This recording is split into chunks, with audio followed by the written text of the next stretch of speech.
Hello everyone, welcome. Much earlier in our course, in lessons 3 and 12, we looked at the verb HEIßEN, which means to be named.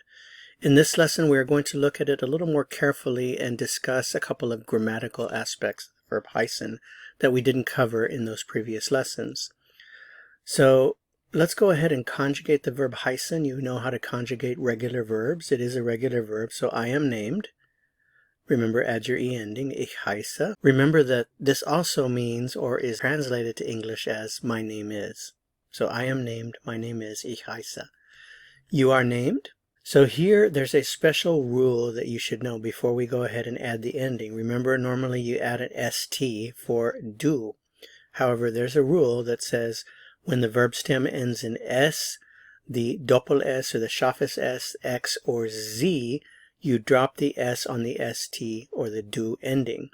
So that means we would just add a T, so du heißt.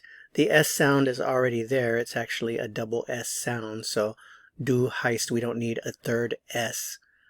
Du heißt. And by the way, I forgot to mention that this letter is also referred to as the S-set. He is named. Heißt. She is named. Sie heißt. You are named. Sie heißen.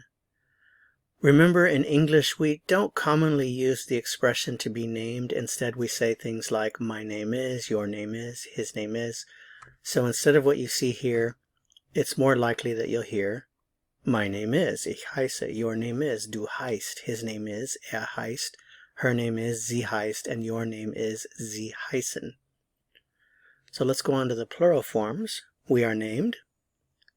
Wir heißen, you are named. Ihr heißt, you are named.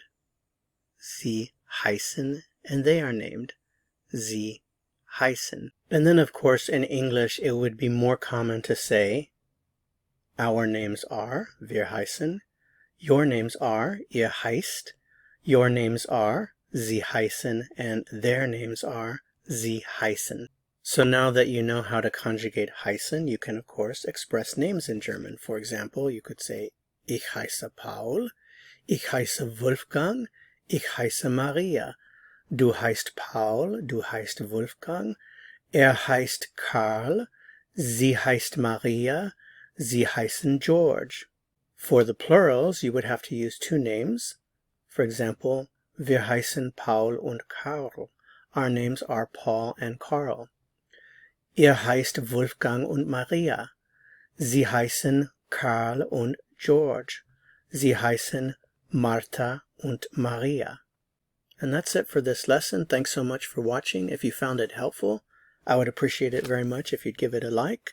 To go on to the next lesson, click on the video that appears here on your screen. See you soon. Bis bald.